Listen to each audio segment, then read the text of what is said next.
बिस्मिल्लाहिर्रहमानिर्रहीम। अस्सलाम वालेकुम। Welcome to my channel CS house. नए आने वाले व्यूवर से गुजारिश है कि अगर उन्होंने मेरा चैनल सब्सक्राइब नहीं किया तो मेरा चैनल सब्सक्राइब करें ताकि हर आने वाली नई वीडियो उनको मिलती रहे। तो चलिए हम आज के टॉपिक की तरफ चलते हैं। आज हमारा टॉपिक है what is SDLC and phases of SDLC। SDLC software development life cycle. ठीक है, आज हम पढ़ेंगे कि SDLC क्या होता है और उसके कौन कौन से फेजेस हैं। सबसे पहले what is SDLC। SDLC stands for system development life cycle. It is set of steps that are use to develop a system. तो SDLC क्या होता है? ये सेट ऑफ स्टेप्स हैं, मतलब उन स्टेप्स का कॉम्बिनेशन है जो कि किसी भी सिस्टम को डेवलप करने के लिए यूज़ किए जाते हैं। ठीक है, मतलब जैसे जिस तरह से हमने कोई भी काम करना होता है तो उस काम को परफॉर्म करने के लिए हमें कुछ स्टेप से गुज़रना पड़ता है।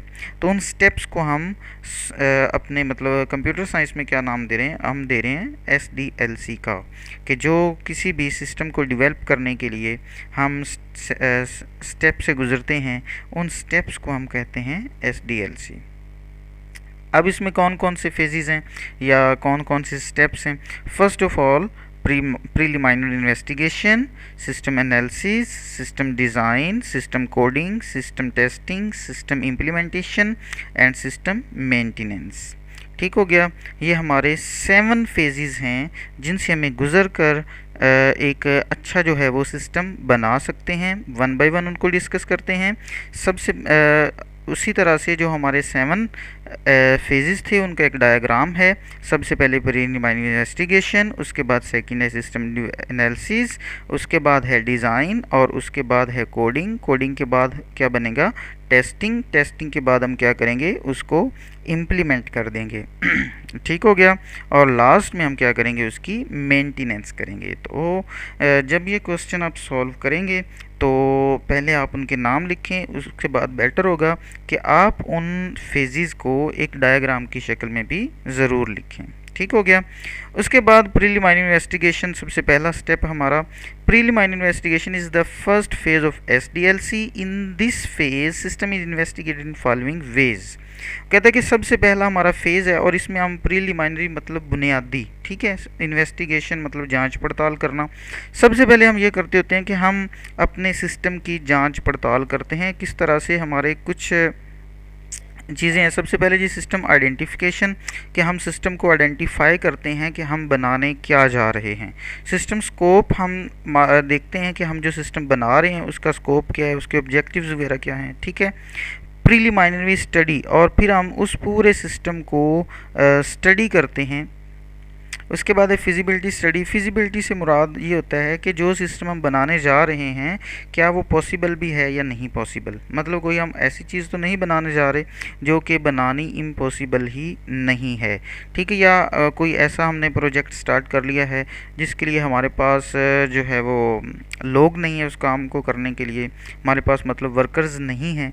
या कोई ऐसा काम, ऐसा प्रोजेक्ट हमने स्टार्ट किया है जिसके लिए कॉस्ट बहुत ज़्यादा है और वो कॉस्ट हमारे पास नहीं है। ठीक है। तो फिजिबिलिटी स्टडी में हम चेक करते हैं कि क्या वो फिजिबल है या नहीं, हमारे लिए उसको बनाना पॉसिबल है या नहीं। उसके बाद दूसरा हमारा जो फेज़ है वो है जी सिस्टम एनालिसिस। सिस्टम एनालिसिस में हम अपने पूरे सिस्टम का एनालिसिस करते हैं। In this phase, the current system is studied in detail to find out how it works and how improve it। कि हम इस पूरे सिस्टम को स्टडी करते हैं कि वो किस तरह से काम करेगा और किस तरह से अगर हम चाहें तो उसको इम्प्रूव कर सकते हैं। उसकी वर्किंग को सिस्टम एनालिसिस का नाम दिया जाता है कि वो पूरा सिस्टम जो है वो किस तरह से वर्क करेगा। The analyst conducts the following activities. Need analysis, कि हमें किन चीज़ एनालिसिस की किस चीज़ों की ज़रूरत है। डाटा गैदरिंग, हम डाटा उसमें इकट्ठा करते हैं। डाटा एनालिसिस, उसका डाटा जो है वो इकट्ठा करने के बाद हम उस पर एनालिसिस करते हैं और लास्ट में हम एनालिसिस रिपोर्ट बनाते हैं कि हमारी रिपोर्ट के मुताबिक जो है वो ये सिस्टम क्या है, मतलब ये सिस्टम पॉसिबल है या नहीं, या ये सिस्टम जो है वो किस तरह से काम करेगा या किस तरह से वो बनाया जा सकता है, या कुछ उसमें फंक्शनैलिटीज़ जो हैं वो ऐड की जानी चाहिए या उसमें करनी चाहिए, या मतलब उसमें से कुछ ऐसी फंक्शनैलिटीज़ हैं जिनकी ज़रूरत नहीं है। ठीक है जी। System design. In this phase system is designed in logical and physical model, कि हम अपने पूरे सिस्टम का एक डिज़ाइन बनाते हैं। पहले से इसकी फेज़ की बात करें तो हम इस चीज़ की जांच पड़ताल करते हैं कि हम बनाने क्या जा रहे हैं। दूसरे में हम ये एनालिसिस देखते हैं, एनालिसिस करते होते हैं कि हम उसके बारे में डिफरेंट डाटा गैदरिंग करते होते हैं। ठीक है, डिफरेंट तरह का डाटा जो है वो इकट्ठा करते हैं। जैसे सपोज हम घर बनाने जा रहे हैं तो सबसे पहले हमें पता होना चाहिए कि हमने बनाना क्या है। हम घर बनाना है या हमने कोई स्कूल बनाना है या कॉलेज बनाना है। ठीक है, तो हमने क्या बनाना है। दूसरे नंबर पर हम एनालिसिस करते हैं, हम डिफरेंट व्यूज़ देखते हैं कि हमें किस तरह का घर बनाना चाहिए। और जब हम ये डिसाइड कर लेते हैं कि हमने किस तरह का घर बनाना है तो फिर हम उस पर डिज़ाइन करते हैं, उसका एक छोटा सा रफ सा नक्शा बना लेते हैं और उस नक्शे को हम नाम देते हैं डिज़ाइन। ठीक है, डिज़ाइन जो हमारा सिस्टम डेवलपमेंट में ये बड़ा इम्पोर्टेंट होता है, क्योंकि हमारा जो पूरा सिस्टम होता है वो डिज़ाइन पर ही बेस कर रहा होता है। अगर हमारा डिज़ाइन बिल्कुल ठीक होगा तो हम अच्छा सिस्टम बनाएंगे। अगर हमारे डिज़ाइन में प्रॉब्लम होगा, हमारा डिज़ाइन गलत होगा, तो हमारा जो सिस्टम है उसकी फंक्शनैलिटीज़ में भी प्रॉब्लम हो सकता है और उसकी वर्किंग जो है वो according to the requirements of the user हो सकता है कि ना हो। ठीक है, in this phase system is design in logical and physical model, कि हम अपने सिस्टम का डिज़ाइन बना लेते हैं कि हमने उस सिस्टम को किस तरह से बनाना है, उसकी वर्किंग जो है मतलब उसका जो डिज़ाइन होता है वो according to the working of the system होता है, कि हमारा जो सिस्टम है वो किस तरह से वर्क करेगा उसी तरह से उसका डिज़ाइन होता है। It defines that how the system will meet the requirements identified in analysis phase।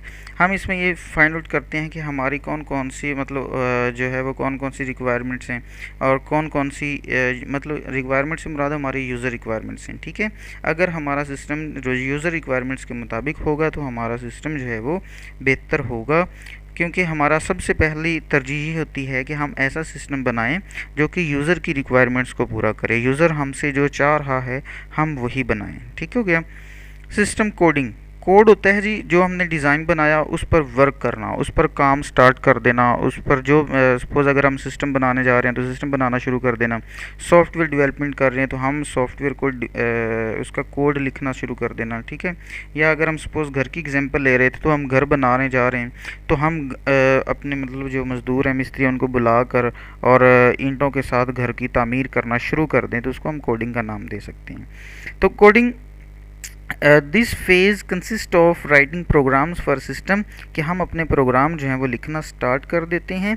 Single programmer और team can be right the code of system, के वो जो प्रोग्राम है कोई एक बंदा भी लिख सकता है और पूरी टीम भी उसके लिए हम यूज़ कर सकते हैं। This phase required a lot of time, budget and effort to complete system, और ये फेज़ जो है ये हमारी बहुत सारा टाइम इसमें लगता है, हमें बहुत सारा पैसा भी इसमें चाहिए और बहुत सारी एफ़र्ट भी हमें चाहिए, क्योंकि ये ही हमारा फिज़िकली जो है वो वर्किंग है। ठीक है, बाकी डिज़ाइन में भी इतनी ज़्यादा एफ़र्ट नहीं करनी पड़ती, बस उसमें टेक्निकल चीज़ें होती हैं। लेकिन हमारा जो कोडिंग है ये सबसे मतलब टेक्निकल भी है और टेक्निकल के साथ इसमें एफ़र्ट बहुत ज़्यादा होती है। हमें लोगों की ज़रूरत होगी, हमें हमारे पास पैसे होने चाहिए, हम लोगों को लाएंगे तो इनफैक्ट उनको सैलरी भी देनी होगी और हमें काफ़ी टाइम भी चाहिए इसको कंप्लीट करने के लिए। ठीक हो गया। मतलब उसके बाद है जी सिस्टम टेस्टिंग। जब हम कोड कर लेते हैं तो फिर हम उसको टेस्ट करते हैं। टेस्ट मतलब उसको चेक किया जाता है, उसकी जांच पड़ताल की जाती है कि जो हमने सिस्टम बनाया है क्या वो ठीक भी है या नहीं, जिस मकसद के लिए हमने बनाया था क्या वो हमारा मकसद पूरा कर रहा है या मकसद पूरा नहीं हो रहा। मतलब जो यूज़र हमसे चाह रहा था क्या हमने वही चीज़ बनाई या हमने कुछ और बना दी है। ठीक है, मतलब सपोज़ कर लें कि हम एक मेडिसिन बनाने जा रहे हैं, हमने सर दर्द की मेडिसिन बनाई। हम मेडिसिन बनाने के बाद उसको वैसे ही मार्केट में नहीं भेज देते, हम क्या करते हैं पहले उसका टेस्ट करते हैं। किसी मरीज़ को खिलाकर, जिसको पेन हो रही हो तो उसको हम खिलाकर चेक करते हैं कि क्या उससे सर की दर्द ख़त्म होती भी है या नहीं होती। अगर तो दर्द ख़त्म हो रही है तो इसका मतलब ये है कि हमने ठीक मेडिसिन बनाई है। ठीक है, और अगर उससे सर की दर्द ख़त्म नहीं हो रही है, उसके कुछ और साइड इफ़ेक्ट्स आ रहे हैं, तो इसका मतलब हमारी जो प्रोडक्ट है उसमें कुछ कमी है, उसमें कोताही है, कुछ उसमें प्रॉब्लम्स हैं, एरर्स हैं, उन एरर्स को ठीक करना होगा। ठीक है, तो सिस्टम टेस्टिंग, हम अपने सिस्टम को टेस्ट करते हैं कि क्या वो यूज़र की रिक्वायरमेंट्स को पूरा कर रहा है या नहीं कर रहा।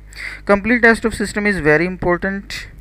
अ system must be tested to detect and remove error. हम क्या करते हैं, सिस्टम टेस्टिंग का मकसद होता है कि उसमें जो एरर्स हैं उनको ढूंढना और ढूंढकर ख़त्म करना। Testing is done before implementation, और टेस्टिंग हमेशा जो है वो इम्प्लीमेंट करने से पहले की जाती है। The system is tested by giving sample data, और हम डिफरेंट तरह के सैम्पल मतलब जो है वो फ़र्ज़ करदा डाटा हम उसमें पुट कर देते हैं और उसको टेस्ट करते होते हैं। सिस्टम इम्प्लीमेंटेशन जब हमने टेस्ट कर लिया, एरर्स ख़त्म कर दिया, हमने ये पता चल गया कि हमारा सिस्टम जो है वो बिल्कुल ठीक है, तो अब हम उसको इम्प्लीमेंट करेंगे, मतलब उसको अप्लाई कर देंगे। ठीक है, implementation means installing hardware, software and files, कि हम जो उसमें हमने हार्डवेयर इंस्टॉल करने हैं या सॉफ्टवेयर इंस्टॉल करने हैं वो सारे काम हम करना शुरू कर देंगे। A system is implemented when it has been tested and no error exists in the system, और सिस्टम इम्प्लीमेंट किया जाता है जब उसमें कोई भी एरर ना हो और हम उसको टेस्ट कर चुके हों। It is performed in following veg: parallel implementation, direct implementation, phase implementation and pilot implementation. ये हमारे 4 मेथड्स हैं इम्प्लीमेंटेशंस के, और इनमें से कोई भी मेथड हम यूज़ कर सकते हैं, और ये डिपेंड कर रहा होता है हमारे प्रोजेक्ट पर, हमारे सिस्टम पर, कि हमारा सिस्टम जो है वो किस तरह का है, और फिर उसी हिसाब से हम जो है वो इम्प्लीमेंटेशन करते हैं। सिस्टम मेंटेनेंस, लास्ट हमारा पॉइंट। अब जब हमने सिस्टम इंस्टॉल कर दिया तो टाइम गुजरने के साथ साथ हमें उसको मेंटेनेंस करने की भी ज़रूरत होती है। मतलब हम सपोज़ करें कि हम एक सिस्टम बना दिया या हमने सॉफ्टवेयर बना दिया, तो टाइम गुजरने के साथ हम अपने सॉफ्टवेयर को अपडेट करते हैं, उसमें कुछ इंक्रीमेंट कर रहे होते हैं, तो वो उसकी मेंटेनेंस में आ जाता है। या टाइम गुजरने के साथ हमने सपोज़ कर लें कि हमने गाड़ी ली मार्केट से, हमने परचेज़ की गाड़ी नहीं, तो टाइम गुजरने के साथ उसमें कोई प्रॉब्लम्स होंगे, हमें उसका कुछ काम करवाना पड़ेगा, उसका तेल बदलवाना पड़ेगा, उसके टायर चेंज करवाना पड़ेंगे, या कोई भी उसका मसला हो सकता है, तो उसको मेंटेन हमें करना पड़ेगा। तो इसी तरह से सिस्टम को मेंटेनेंस की भी ज़रूरत होती है।